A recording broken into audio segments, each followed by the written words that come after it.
Cześć, witajcie na kanale Preston Innovation Polska. Krzysztof Ścigaczewski. Miło mi, Janusz Sud. Dzisiaj przyjechaliśmy... Gdzieś Janus. Janus? Tak, to jestem pewien na 90%. Okej, dobrze. Janus.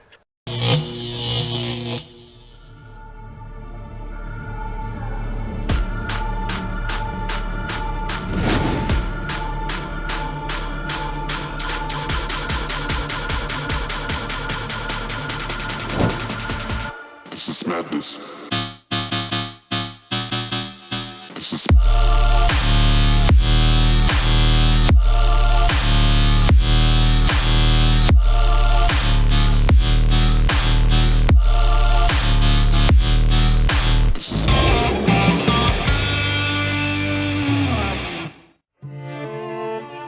Cześć, witajcie na kanale Preston Innovation Polska. Krzysztof Ścigaczewski.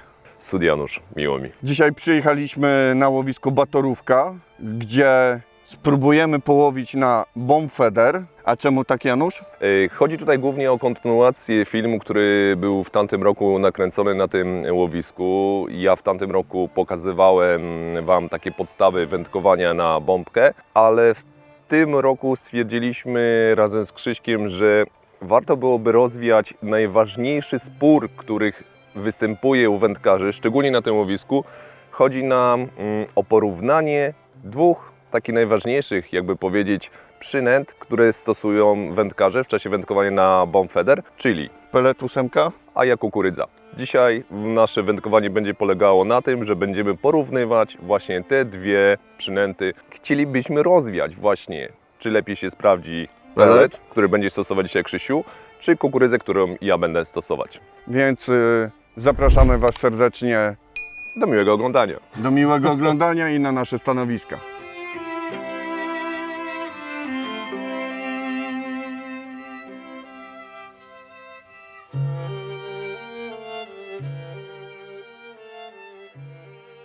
Zanim przejdziemy do wędkowania, chciałbym poruszyć, kluczowy problem, który występuje w tym roku z kukurydzą. Kiedyś mogliśmy pójść do tak zwanej popularnej sieci sklepów, kupić kukurydzę i ta kukurydza była idealna, perfekcyjna. Ona była pakowana dla tej sieci przez węgierskiego producenta. W tym roku mamy totalną, diametralną zmianę. Otwieramy kukurydzę z tego popularnego sklepu i ta kukurydza jest tragiczna. Są popękane skórki, łuskwiny, zarodki, wszędzie się tutaj... to nie wygląda dobrze, ta kukurydza. Jest tragedia.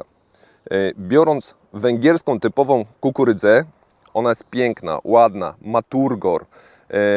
Nasiona są idealne, ale przez to, że w tamtym kraju od wielu lat występuje susza, ta kukurydza jest drobniutka. Ona jest praktycznie maluteńkie perełki. Natomiast biorąc kukurydzę z innej sieci, mniej popularnej, już mamy, jakby powiedzieć, dużo lepszą tą jakość tej kukurydzy, ale te ziarna mają jakby wklęsłą, wciągniętą do środka skórkę. Te nasiona nie są aż tak dobrej jakości. Widać, że może większa ilość cukru jest dodawana, smaku jest dobra. I ja mam teraz do Was, widzowie, prośbę. Pomóżcie, odezwijcie się, jaką używacie kukurydzę, jaką macie sprawdzoną kukurydzę, żeby podpowiedzieć mnie, Krzyśkowi, moim wszystkim innym znajomym z drużyny, żebyśmy zaoszczędzili tego czasu w poszukiwaniu idealnej kukurydzy, bo jednak jest problem. Proszę Was, odezwijcie się w komentarzach pod filmem. No i dobrze, się zaczyna, mamy pierwszą rybę. Nie jest to za potężna ryba, ale zawsze ryba. Mam nadzieję, że to nie będzie boleń. Zaczynamy fajnie, zaczynamy od leszcza. Więc pierwszą rybę, którą dzisiaj złowiłem, jest leszcz. Jak na ten moment mogę powiedzieć, kukurydza prowadzi. Tak. Już Wam pokażę, jaki ładny leszcz. Ładnie się złapał na dolną wargę, nie chcę robić mu krzywdy. Oczywiście w moich dłoniach każda ryba jest mała, ale ładnie się prezentuje. Wypuszczamy bezpiecznie. Krzysiu, jedna ryba na moim koncie. No i mam swoje pierwsze branie. no długo czekałem na tą pierwszą rybę.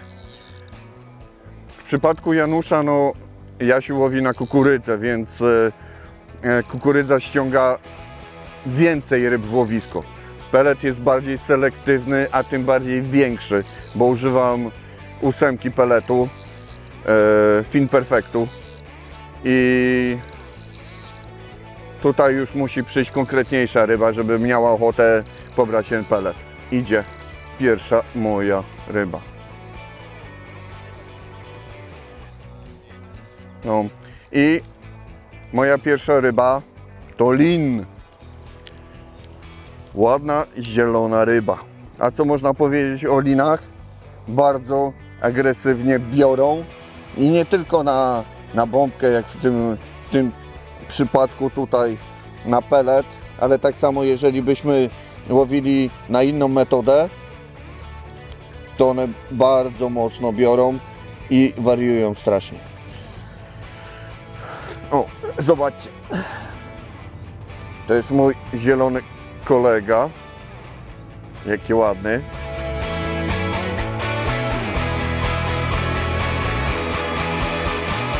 Wypuszczamy rybę. O, i niech sobie wraca. Krzysiu przed chwilą złowił pierwszego pięknego lina, a ja małego karasia. Moja druga rybka dzisiejszego dnia.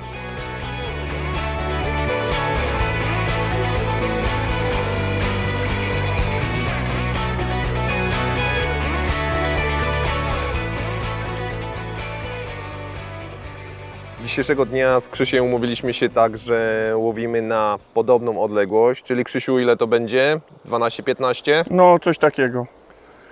Czyli na podobną odległość. Dlaczego tak się umówiliśmy? Kukurydza. Kukurydza jest ziarnem, które ciężko jest podać na dalszą odległość i do 20 metra przy bezwiecznej pogodzie możemy to robić. Dzisiaj mamy początek lata, mamy piękną pogodę, troszeczkę pochmurno jest, ale później ma być słoneczko. Mamy dzisiaj około 30 stopni i mam nadzieję, że powędkujemy miło. Krzysiu, a Ty używasz peletu głównie dlaczego?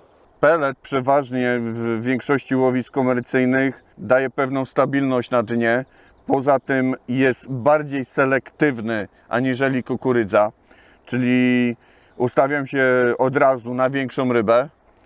Poza tym pelet daje mi przewagę nad kukurydzą, że mogę łowić dalej. Dzisiaj mam tu 8, ale na przykład jeżeli bym się zdecydował na 10, 11 czy jakikolwiek inny większy pelet, mogę po prostu strzelać dalej. I nie tylko tutaj w tym momencie przy bombce, ale jeżeli bym na przykład łowił na pelet Waglera, gdzie szukam też tej ryby, to mogę też na początku na przykład łowić na dystansie 20-25 metrów, zbudować sobie na początku łowisko pod pelet Waglera, a później zejść bombką na dno, bo ten pelet mi opadnie i on będzie zalegał na dnie i tym bardziej na początku mogę ryby łowić z toni, a później je z dna, więc tu mam tą większą możliwość trochę. I ja, jako miłośnik kukurydzy, muszę tak przyznać rację Krzyśkowi, że pelet leci dalej i ma swoje inne właściwości, ale kukurydza jest bardziej atrakcyjniejsza kolorem, żywy, piękny, ładny kolor. Jest bardziej atrakcyjna pod względem, że jest miękka. To Krzysiu, mi przyznasz rację. Tak, przyznam, a tym I jeszcze, bardziej... tylko dodam, kukurydza jest używana wszędzie. Przez wędkarzy spławikowych, poprzez nas, którzy my łowimy na bombkę, poprzez wędkarzy typowo, co łowią ciężko na karpie, tak? Ciężkie wędkarsko-karpiowe.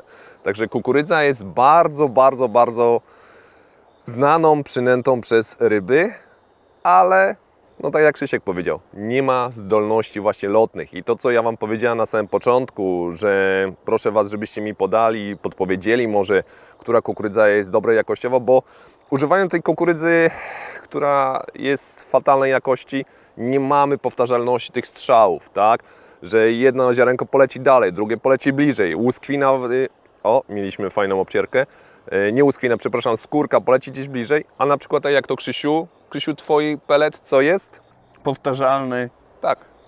i strzelając powiedzmy 3-4 ziarenkami ja buduję sobie łowisko powiedzmy w zakresie pół metra na pół, metr na metr, w zależności na jakim dystansie, natomiast ty przy tej samej odległości bardziej się rozstrzelisz. Tak.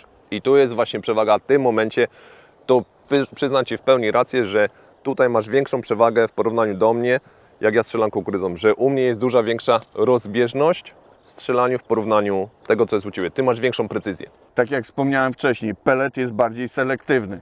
Jeżeli w moim przypadku większa ryba mi nie wpłynie, no to ja nie mam ryb. Natomiast na kukurydzę wejdzie każda ryba. Mniejsza, większa i ty będziesz budował wynik, natomiast ja zostaję bez. Przerwę Ci, Krzysiu. Mówimy o selektywności kukurydzy, tak? Nie wiem, czy mi się uda wyholować tą rybę. Krzysiek strzela peletem, ja kukurydzą. No i proszę Państwa, buzia się cieszy, dlatego że na zestawie mam amura. Pięknie się wyłonił, duży amur, piękna torpeda. W tym momencie zmieniam sobie szybko siteczko, żeby miał większe. No i zabawa nam będzie trwała.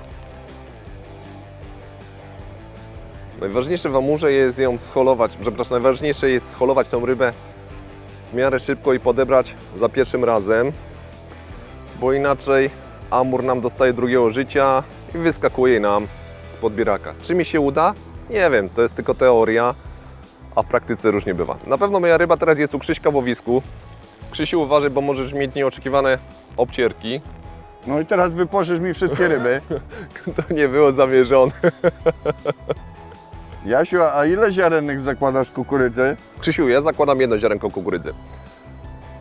Na razie nie chcę jakby powiedzieć kombinować. Zaczynam sobie wędkowanie tak jak zawsze. Strzelam i zakładam jedno ziarenko kukurydzy.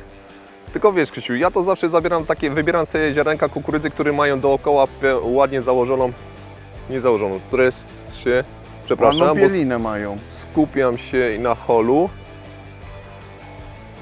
Bo ty... Pełne ziarna, takie ziarna, gdzie z każdej strony jest skórka, żeby nie wystawało żaden zarodek, bielmo czy coś takiego, tylko po prostu, żeby było to ładne ziarno kukurydzy, gdzie będę mieć tą pewność, żeby nie spadnie w czasie zarzucania. Ale ładna ryba, idzie wierzchem, ogonek wystawia, no tak. Troszkę większe od leszcza i od tego poprzedniego karasia, ale nie znacznie. Cały czas jestem w holu.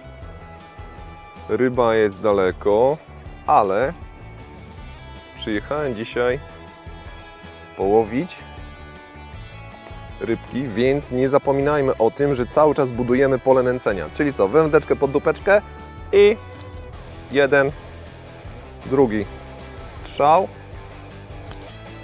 i dalej kontynuujemy holowanie ryby.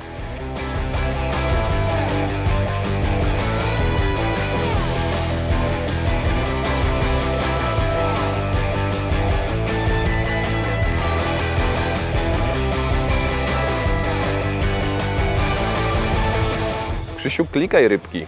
No, na razie mam jedną. Teraz miałem jakieś branie. Ale moja ryba mogła wejść w Twoje pole nęcenia i mogła wystraszyć ryby. Nie no, na pewno. No moja już jest w miarę o. Słyszałem właśnie jak węzeł od strzałówki przechodził przez przelotki, czyli była około 10 metra, ale znowu dostała drugiego życia.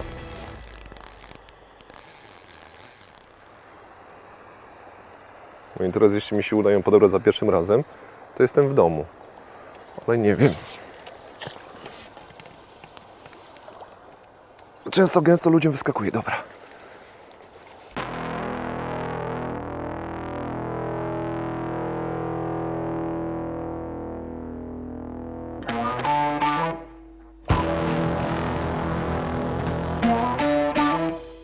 Udało się wyholować rybę. Piękny amur, który skusił się na jedno ziarko kukurydzy. Ja teraz spróbuję ją podnieść i pokazać. Nie wiem ile. To jest 10, 12, 13 kg, nie wiem. Piękna ryba, nie męczymy ją, tylko spójrzcie. jaką rybę można złowić na jedno ziarko kukurydzy. Biorę, odstawiam i wypuszczamy z powrotem bezpiecznie do wody. No i teraz bezpiecznie wypuszczamy rybkę. Staramy się ją dotlenić.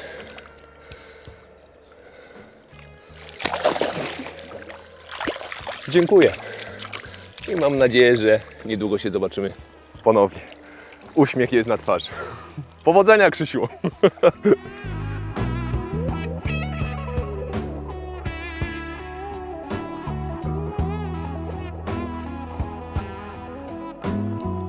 Po dłuższej przerwie mam w końcu jakieś branie.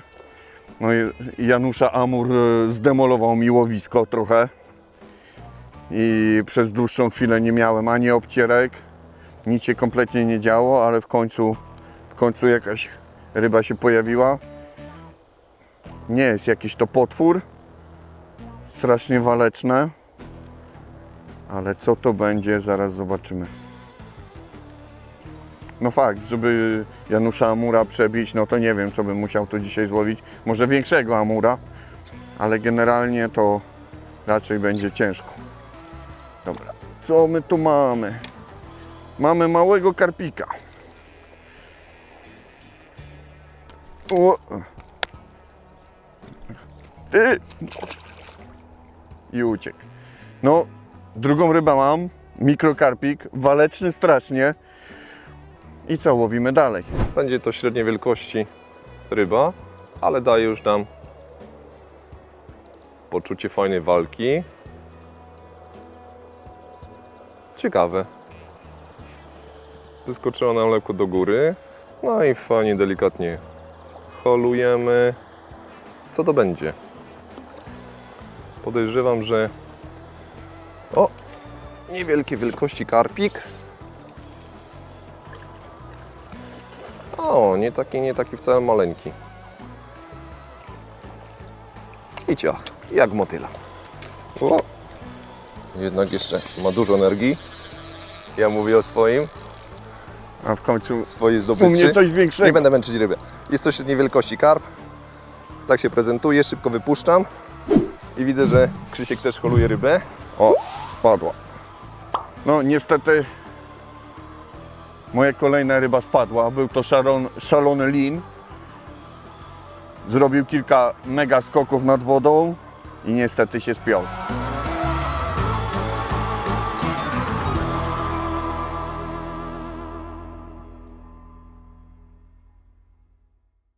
Ważną rzeczą, którą jakby wypracowaliśmy wspólnie w naszej drużynie, Krzysiu, to jest napięcie szczytówki. Dobrze mówię?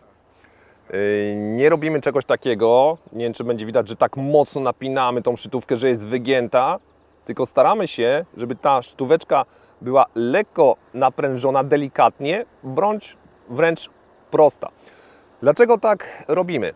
Sądzimy, że po prostu przez to, że ta żyłka nie jest tak mocno napięta, to ryba nie wyczuwa tej żyłki linią boczną, mniej się boi przebywać w miejscu naszego nęcenia. Krzysiu, też tak robisz? Też tak stosujesz?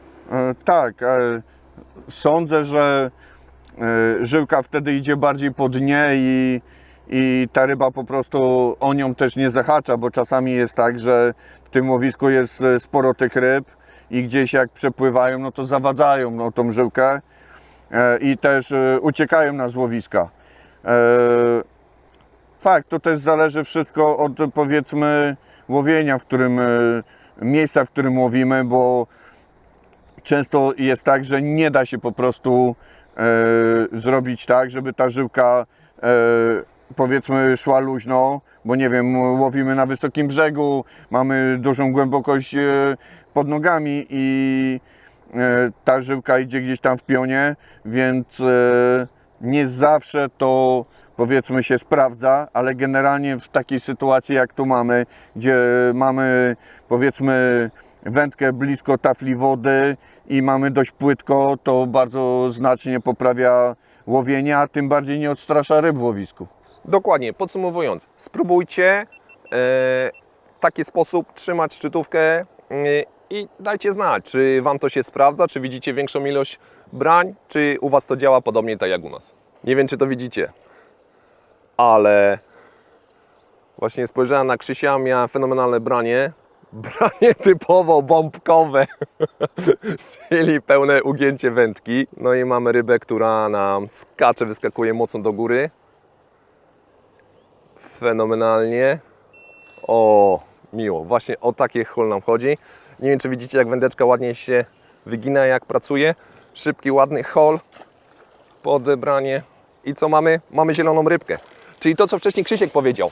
Miał też holował lina, który mu wyskakiwał. Ja też miałem, który wyskakiwał. Krzysiowi się spiął. Mi się na szczęście udało wyholować. Ryba tańczy w podbieraku mocno. I zobaczcie, sama się wypięła. Nie będę jej męczyć. Ładny zielony linek. Tak się prezentuje. Piękne oko. Wraca bezpiecznie do wody.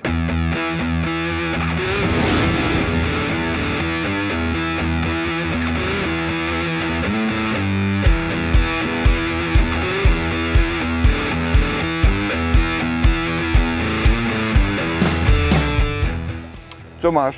Leszcza. Ja mam mnóstwo obcierek, czy takich podskubywań tego peletu, ale nie chcę za bardzo współpracować. Czyli leszcze łowią leszcze. Dzięki. O, w końcu coś jest. Po dłuższej przerwie kolejne branie. W sumie 2 brania były, tylko w pierwszym przypadku zaraz po braniu mi spadła ryba. Później kolejne, niestety ryba chyba wzięła za sam pelet. Nie zahaczyła się o haczyk i ściągnęła przynętę z gumki. A teraz w końcu coś usiadło.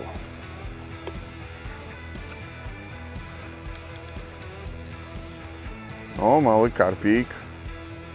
Ale jaki? Pełnołuski. Moja trzecia ryba dzisiaj. No Janusz bije mi na głowę ze swoją kukurydzą. Ale ja staram się go gonić. Dobra, mamy i zwracamy Cytuję wolno. twoje słowa, leszcze łowią leszcze. Ale powiem Ci, Jasiu, że dzisiaj te brania jakoś nie są aż tak szalone na bombkę, jak przeważnie bywają. Wiesz co, Krzysiu? Dzisiaj miałem 2 takie brania typowo złodziejskie, że wędka wygięła się w pół. A resztę brań mam takich delikatnych. Co ciekawe, ten amur brał jak leszczyk. Podobnie, delikatnie skubał. Nie było to złodziejskie mam branie. następną. O, brawo, Krzysiu. Dobra. Może w końcu się i u mnie wkręciła ryba. O, i niespodzianka. Mamy małego jazia.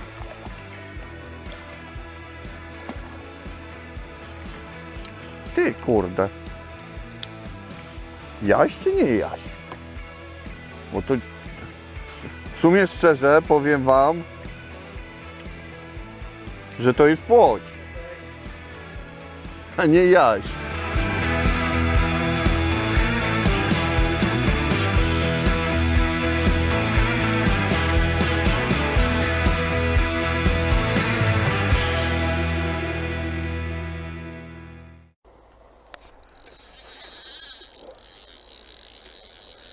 Dobra, mam kolejne branie. Może w końcu coś fajniejszego.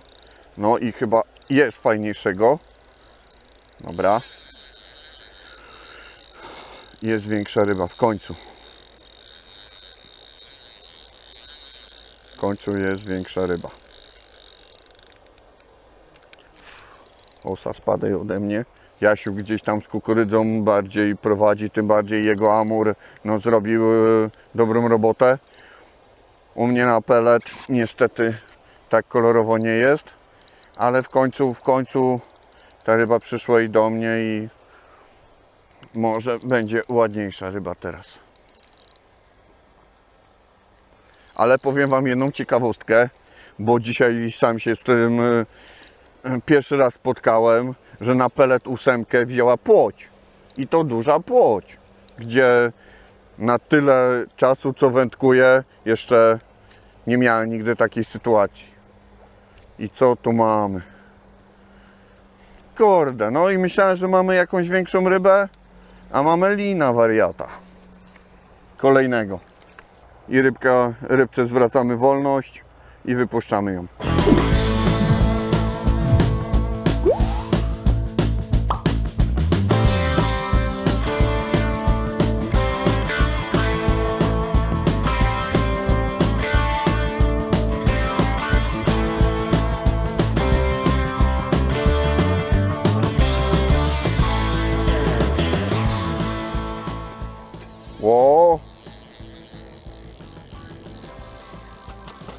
Ja nie wiem, co ciągnę. Mam nadzieję, że nie lina. Bo dzisiaj mnie opanowały. Moja ma czerwoną płetwę, więc albo to będzie jazik, albo płoć, O, ale i chyba mi po spadła. szaleństwie to będzie jazik. Niestety mi spadła. To nie jest jaś. Płoć. To nie jest płoć. Karaś. Nie. To jest Wzdręga. ładna wzdręga. Zobaczcie, jakie piękne, żywe, czerwone, krwiste płetwy. Śliczna ryba.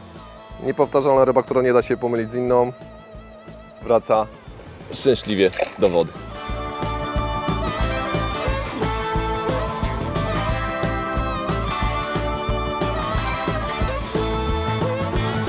Zobaczcie.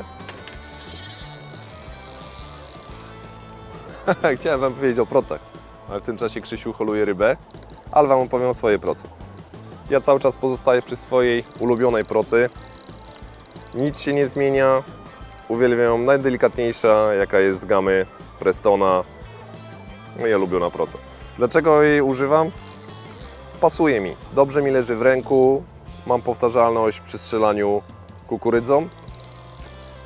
Tak sobie naciągam zawsze, nigdy mocniej i delikatnie puszczam i mi leci na zadaną odległość.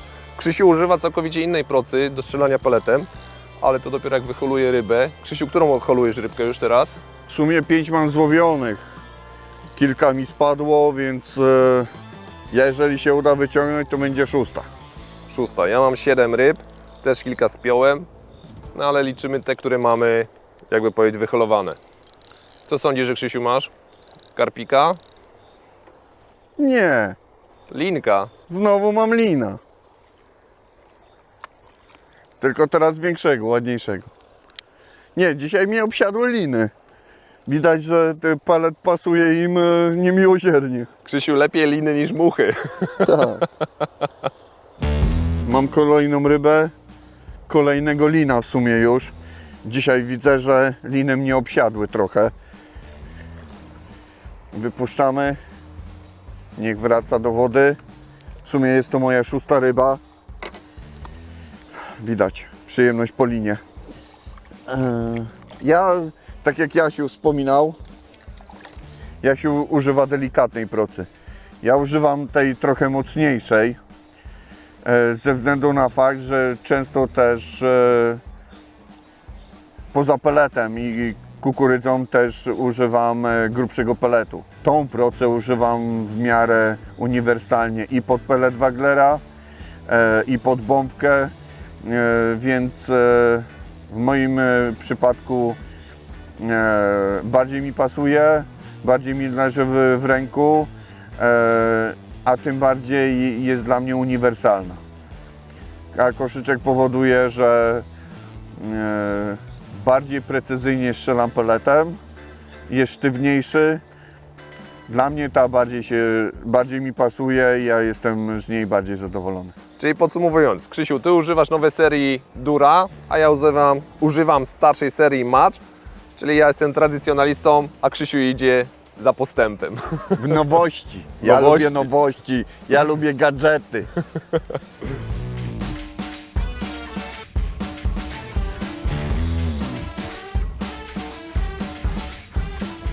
Ale teraz mam ładnego, dużego.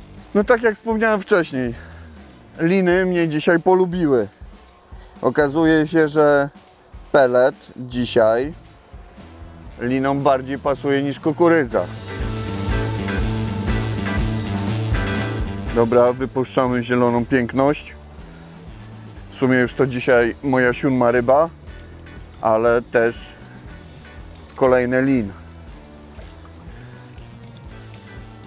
Jest dobrze, gonię Jasia.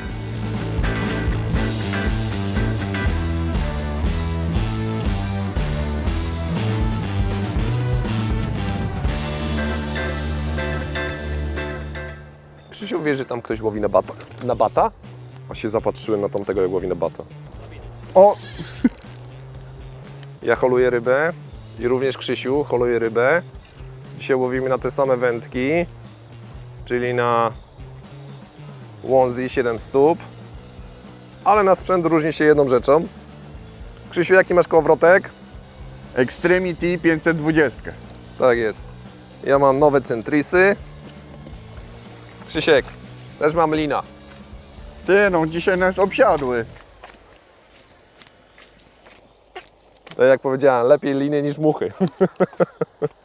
Wypuszczamy kolejną rybę do wody. Krzysiu, tak podsumowując, Ło! Ku! co się stało? Wypięła się i patrzcie, haczyk w nodze. Takie przygody tylko z Krzysiem. Krzysiu, zapytam się tylko Ciebie, Tak. dlaczego używasz tego kołowrotka? Jest to kołowrotek najbardziej taki uniwersalny, federowy. Taki do takiego bardziej ciężkiego federa. I bardziej przemawia do mnie. Fakt, jest to powiedzmy budżetowa seria, ale tak samo Łązi jest z serii Monster X, czyli są to budżetowe tematy, ale mi bardzo, bardzo pasują, leżą w ręce. Nie powiem, nowy Centris jest rewelka, bardzo mi się podoba, ale aktualnie w całej gamie mojego sprzętu, powiedzmy wędkarskiego, bo mogę się pochwalić, że mam całą serię Monstera, od Łązi po 12 stóp i po pellet Waglera i w większości używam tu kołowrotków Extremity 520. Czyli podsumowując, Krzysiu, Ty masz kołowrotek na potężne, duże ryby, tak? Tak. Ja mam za to troszeczkę mniejszy kołowrotek, bo 420.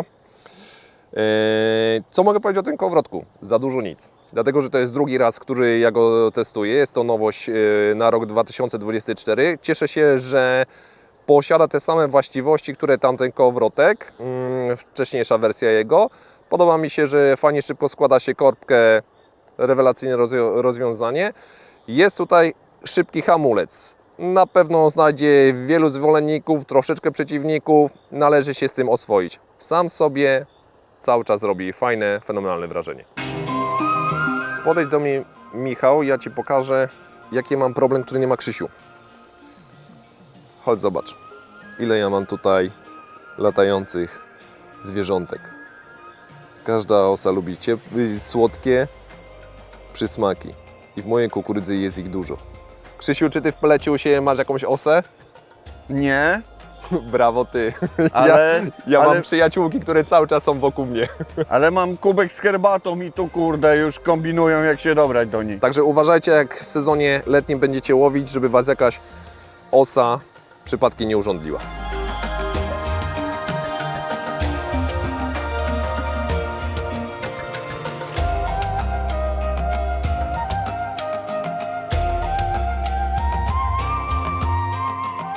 Miałem teraz dłuższą przerwę, nie miałem żadnych brań, wskazań. Nie wiem, wcześniej miałem dużą ilość obcierek, miałem drobnicę. Teraz pierwsze branie mam po dłuższej przerwie. Nie jest to duża ryba, podejrzewam, że to może być chyba karaś. Tak ładnie walczy. Ale miło, że w końcu coś się pojawiło na wędce. Chociaż nie. Proszę Państwa. Zeszłoroczna zmora zaczyna mnie dopadać. Już wiem, dlaczego tych ryb nie było. Zaraz wyciągnę rybę, to się przekonacie. Widzicie, jak ładnie walczy?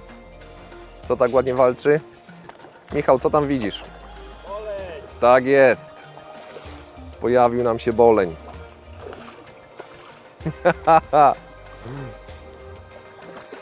No nie, to jednak już jest szybka ryba.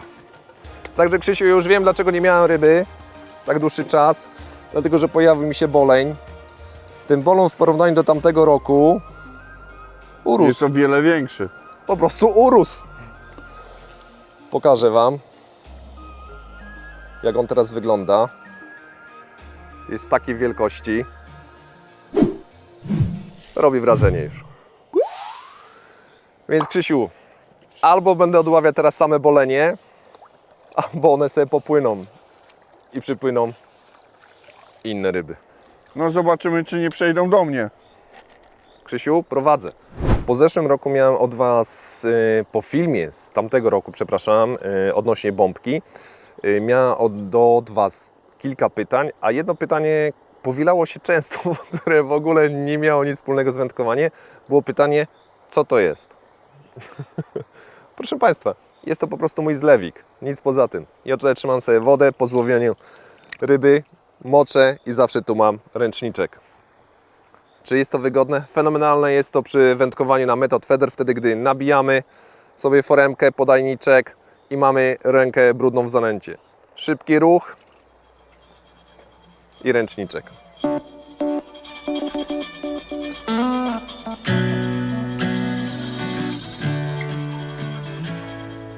Ale dostrzeliwałem i dopiero coś tam. Po dłuższej przerwie mam kolejne branie. Zaraz zobaczymy, co to jest. O, mały karpik. Może w końcu zawitają mi większe, ale ten to taki mikro. W końcu jakiś karpik. Słucham? Tak, ale taką wersję mini. Dobra, wypuszczamy tą wersję mini. Niech sobie żyje dalej, rośnie. I może przyprowadź jakiegoś dziadka, bo te same maluchy.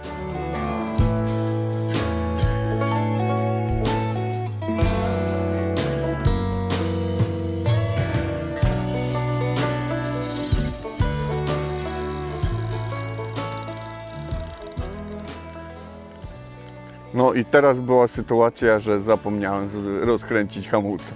No i przed chwilą zrobiłem mały błąd. Z roztargnienia nie rozkręciłem hamulca. No i ryba by porwała wędkę. Więc trzeba pilnować, żeby przy takim łowieniu zawsze ten hamulec odkręcić.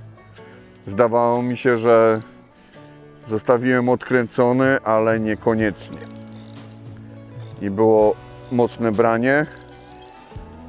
Jaka ryba, no ciężko mi jest powiedzieć. Dzisiaj mnie liny opanowały, ale to nie jest karaś. Tak, to jest chyba pełnołuski mały. Tak, będzie pełnołuski mały. Dobra, mam cię. Ładny z tych mniejszych. O, waleczny bardzo. No, dobra, spoko chłopaku. Wiem, że chcesz wrócić do wody. Sekunda. Dobra. I wypuszczamy kolegę. Moja 9. ryba już.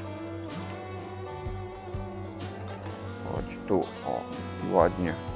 Ładnie, powoli odpływa. O, pyk. Ale chciałbym jeszcze wspomnieć o jednej rzeczy.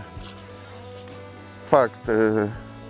Ze względu trochę na moją leniwość i powiedzmy czasami brak czasu, w większości używam gotowych przyponów.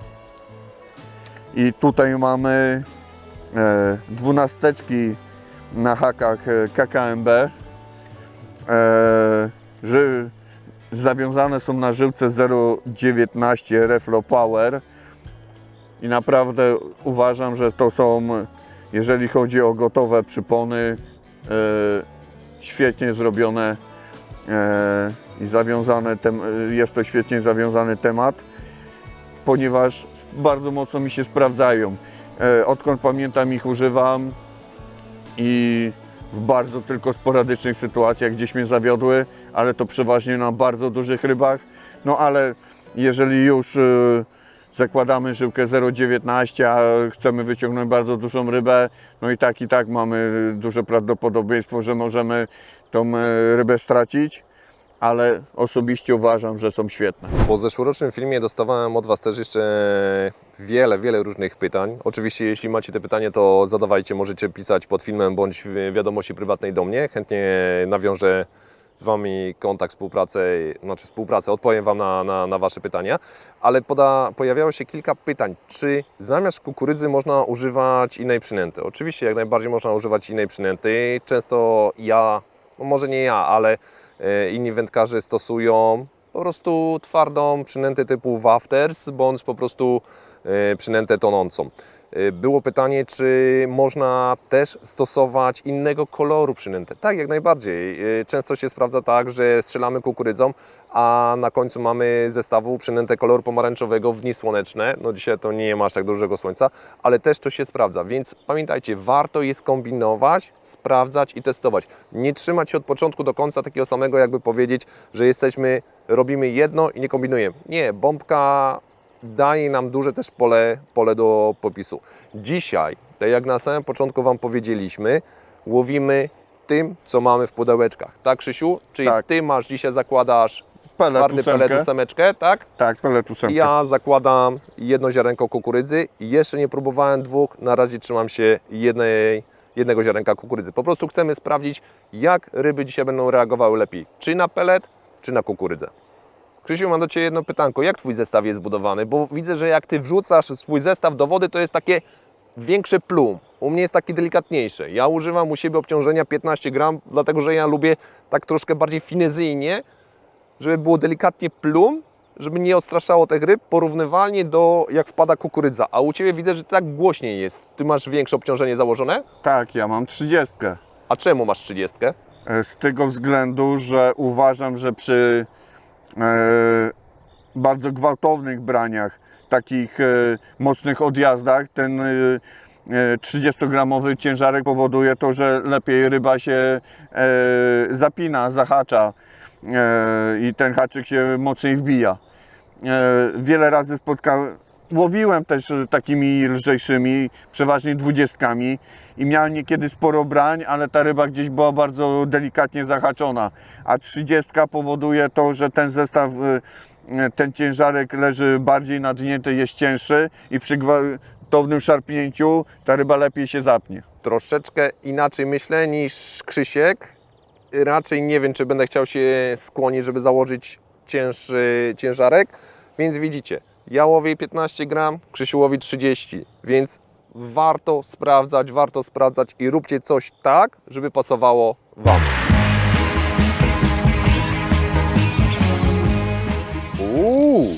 Krzysztof. Ty, obstawiasz, że to lin? Nie. Ja nie wiem, czy to nie może być albo mały karpik, albo Pinokio. Kolejne branie, kolejna ryba, ale w tym momencie bardziej takie ekspresyjne branie, bo ryba wyskoczyła z wody. Co to jest? Nie mam pojęcia. Mogę tylko obstawiać, że albo kolejny lin, a może w końcu jaź, bo jazie też przy gwałtownych braniach często lubią wyskakiwać nad wodę. No zaraz zobaczymy, co tu mamy. No i o co obstawiacie? Lin! Kolejnego lina mam. Tak jak wspomniałem, dzisiaj liny mnie opanowały. Kolejny lin. W sumie już to moja dzisiaj 10. ryba. I zobaczcie, jakie ładne, zielone zjawisko.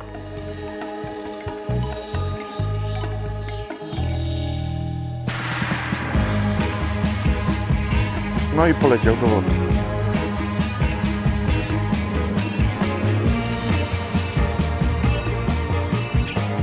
Krzysiu mnie przegonił. Ja mam 9 ryb, 10 w holu. Krzysiu, masz 11? 11 wyciągniętych. 11 wyciągniętych. Ja tutaj czuję, że mogę mieć jakiegoś nie za dużego karpia, ale bardzo długo miałem przerwę. Ogólnie po tym czasie wędkowania możemy, Krzysiu, tak, mam niedużego karpia. Co możemy wyciągnąć? Że u mnie ryby pojawiły się dużo wcześniej. Tak. Ja od samego początku, jakby powiedzieć, ta kukurydza była bardziej atrakcyjniejsza dla ryb, a Krzysiek musiał, jakby powiedzieć, wypracować tą rybę, żeby ona zaczęła podpływać. Ale w pewnym momencie Krzysiek zaczął odławiać systematycznie rybę za rybą. Ja mam podobnego karpia jak Krzysiu wyciągnął, czyli niedużego, pełnołuskiego.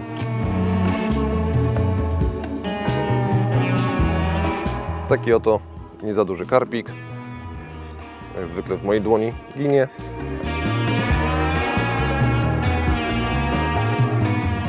Aktualnie widzę, że do mnie przyszły ryby. U Janusza zrobiła się chwilowa pauza, a u mnie te ryby zagościły i w miarę regularnie aktualnie się pojawiają. Nie mam bladego pojęcia, co to jest aktualnie. Znając życie, obstawiam, że pewnie lin zaraz będzie, chociaż... Nie. Nie.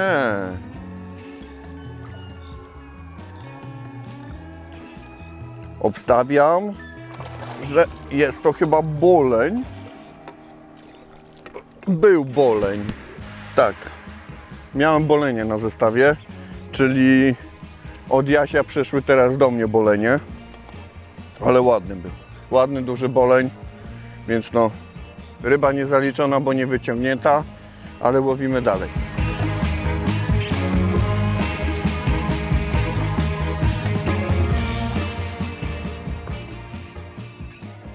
W końcu mam swoje wymarzone branie, takie, po które tu przyjechaliśmy. Janusz wyciągnął dzisiaj swojego potwora, swojego amura.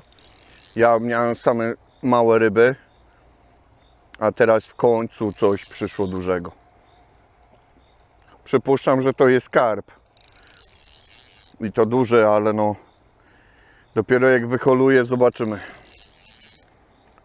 Ale w końcu pojawiło się coś większego. W końcu coś ładniejszego. Może nie jest jakiś gigant, ale w końcu ryba, która da więcej satysfakcji.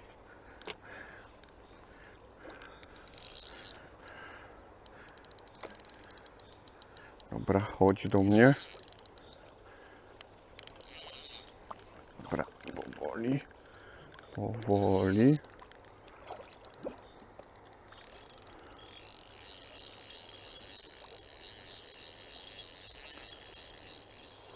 Niby aż taki wielki nie jest, ale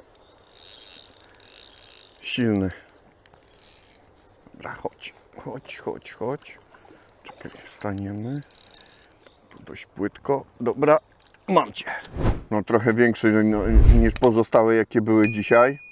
Mam nadzieję, że większe jeszcze dopłyną. Ale jest to dzisiaj moja 13. ryba już.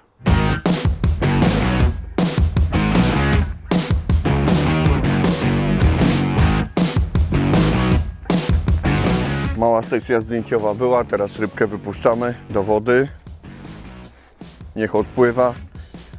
Niech przeprowadzi swoich większych kolegów lub dziadków. Dokładnie.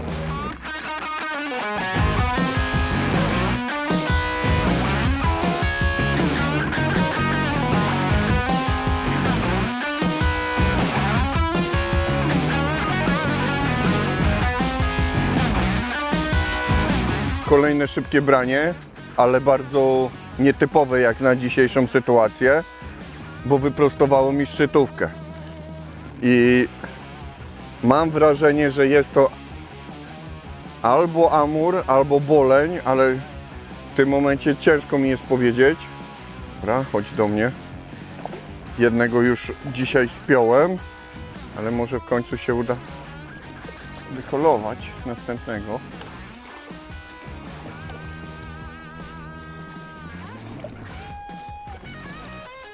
Dobra. Oj, uciekł. Dobra. Mam cię. Krzysiu w tym momencie ma 14 rybek, ja mam 11. Ale powiem ci szczerze, że bardzo głęboko połknął przynętę, co mnie trochę dziwi, że bolenie, wiesz, z dna pobierają i tak dość głęboko. Pan boleń. Tego, co Jasiu nie lubi. No fakt, na zawodach nie zawsze są liczone, nie zawsze dają punkty, ale dzisiaj każda ryba to ryba, ma ładnego bolenia i zwracamy mu wolność i niech pływa dalej.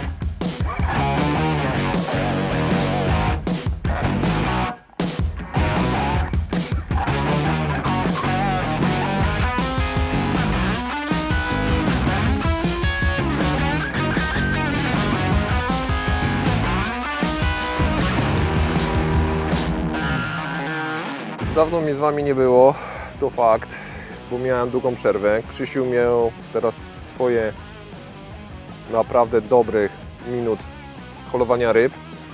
Ja teraz ciągnę dłuższej przerwy rybę. Jest to karpik nie za duży. Ciężko jest mi to wytłumaczyć, dlaczego ja miałem taką długą przerwę, a u Krzyśka ta ryba była powtarzalnie cały czas. Strzelamy cały czas mniej więcej tak samo, na taką samą odległość, podając podobną ilość towaru. To jest moja w tym momencie będzie 13 ryba. Krzysiu, twoja która? Ja mam 14. Czyli Krzysiek ma 14, ja 13. Ja naprawdę bardzo długi czas miałem stop. Krzysiek holował rybę za rybą, kilka spiął, kilka wyciągnął, ale należało ten czas ewidentnie dla niego. Ja mam tutaj takiego małego, żywego karpika. Tak się prezentuje, latający, więc go bezpiecznie wypuszczam i bawimy się dalej. Co można zauważyć, że cały czas Krzysiek ma powtarzalną ilość ryb typu liny, tak Krzysiu? Najwięcej Tak. masz linów, dobrze mówię? Tak. Tak, że pelet jednak bardziej typowo jakby podlina jest. Ja mam różny przedział. Ja mam każdą rybę, nawet i płoć, więc wędkuję. Jaki ja widzę problem? Zaczyna już mnie on irytować. Problem polega na tym, co Wam powiedziałem na samym początku. Zobaczcie, jak wygląda moja kukurydza. To są te 3 puszki, które Wam pokazałem na początku. Tu już jest miks, tu już jest wszystko. Tu jest drobna kukurydza, gruba kukurydza. Widać, zarodki wyszły, łuskwiny. Źle to wygląda. Mam problem, żeby znaleźć jakąś ciekawą kukurydzę, którą założę na haczyk. To jest jedna rzecz. Więc zakładam już cokolwiek ciekawszego. No i mój rozstrzał. Moje pole nęcenia już nie jest takie ładne i precyzyjne jak u Krzyśka. O, my tu rozmawiamy, a Krzysiek holuje kolejną rybę. No i zgadnijcie, co mam znowu. Lina. Nie wiem, co dzisiaj tym linom się stało. Generalnie przeważnie się zakładało, że liny lubią słodki pelet, czy słodki towar, a to zwykła 8 rybna i dzisiaj jest kolejny lin. I to ładny. Kolejny lin wraca do wody. Jest to moja już dzisiaj 15 ryba. Dobra, o. Jak wystrzelił jak petarda. Nie wiem, co dzisiaj tym linom się stało, ale łowiłem tu dużo ich, ale dzisiaj to jest w ogóle szok. Powoli będziemy się zbliżać do końca wędkowania. Krzysiu cały czas ma najwięcej linów. Ja ciągnę kolejnego małego karpia. Karp? Nie, o, to nie jest karp. Ja myślałem, że to będzie karp, bo to nie jest karp. Zaraz Wam pokażę, jaką fajną rybę mam. Tak, dokładnie, mam jazia. Powoli zaczyna nam się kończyć kukurydza oraz pelet. Krzysiek prowadzi. Ma większą ilość ryb. Nie wiem, czy mi się uda Wam ładnie pokazać, bo to jest naprawdę bardzo żywa ryba. O, taki piękny, ładny. Ua, ja i moje paluchy zasłaniające rybę. Jaś, proszę.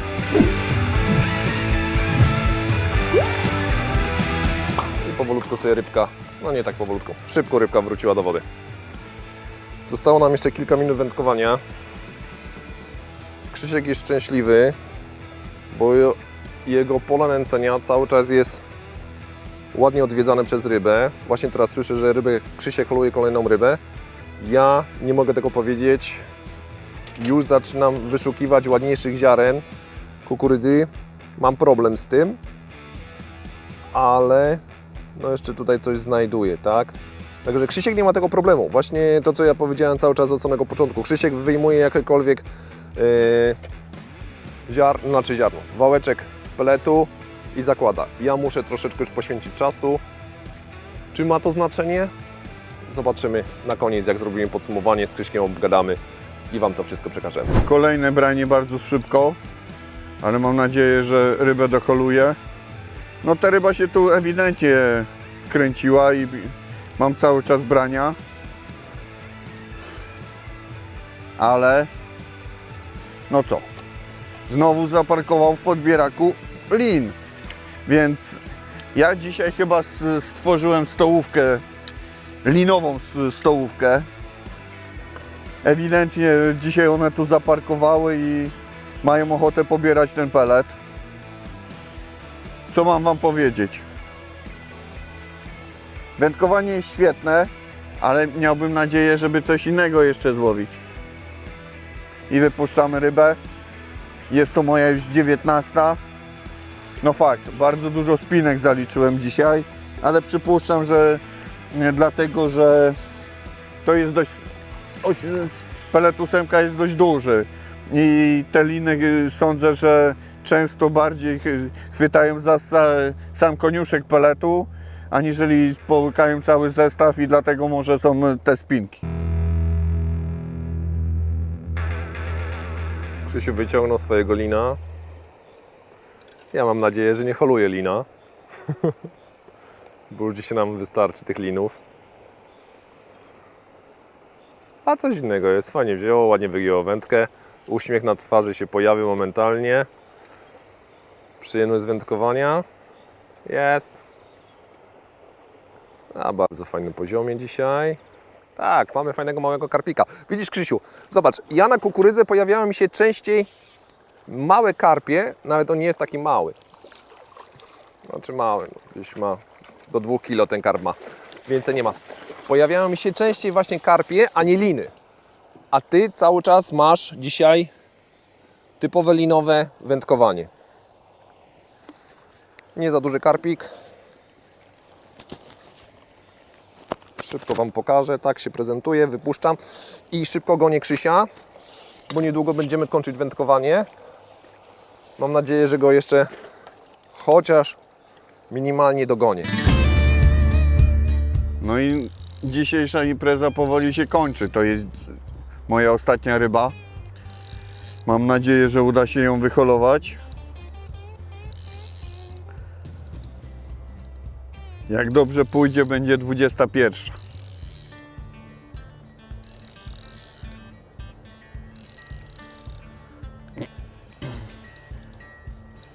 Dobra, chodź tu do mnie. Co tu mamy ciekawego?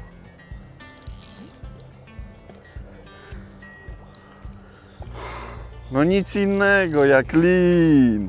Dzisiaj linowa rodzina owładnęła moim stanowiskiem. Same liny. Ale dobrze, że były.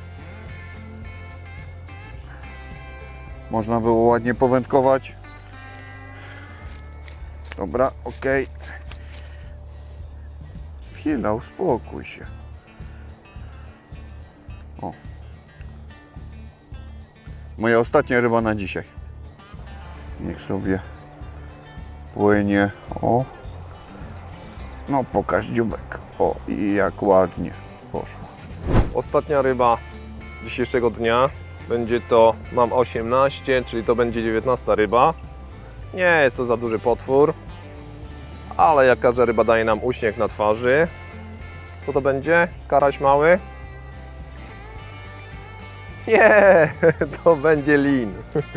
Czyli dzisiaj wszystko w zielonej barwie. Krzysiek miał ich ogromną ilość, ja dużo mniej.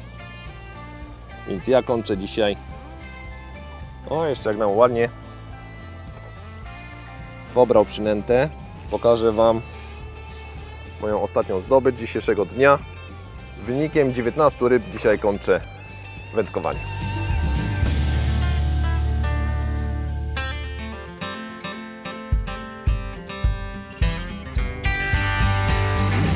Zakończyliśmy wędkowanie, wędkowaliśmy kilka godzin. Co możemy stwierdzić? Początek należy ewidentnie do mnie. Tak. Na początku ryby cały czas u mnie pojawiały się od samego początku, było widać, miałem masakryczną ilość obcierek, było widać, że ta ryba jest. Podawałem systematycznie kukurydzę i jednak w pewnym momencie ta ryba mi odeszła i wtedy Przyszła do mnie. A ewidentnie. jak przyszła do mnie, to coraz bardziej się wkręcała i do końca dnia została już u mnie. No Tak. fakt.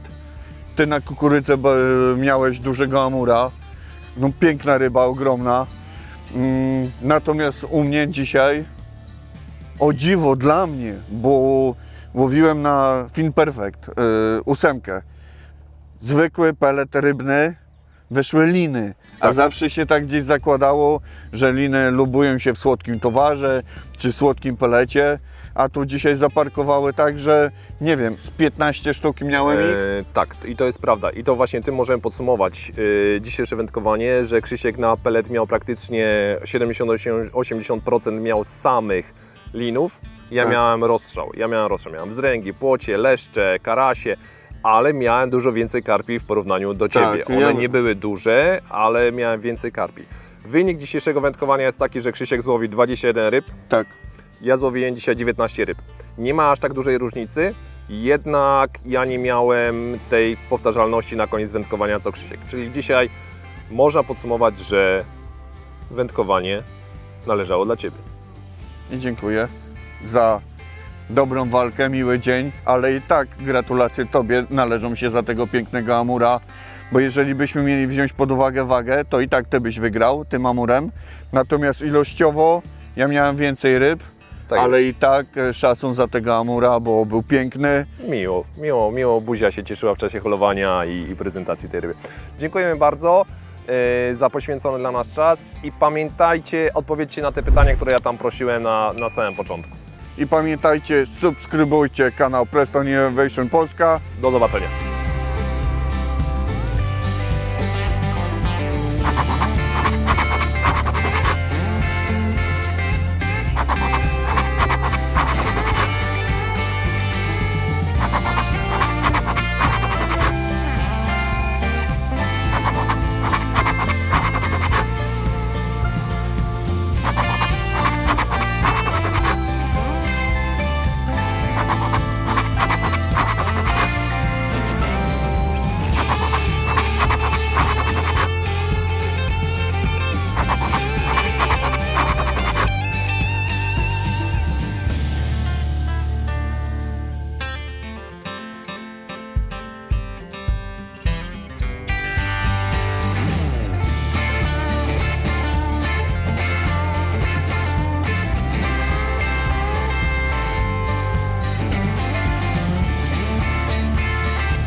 Strzem.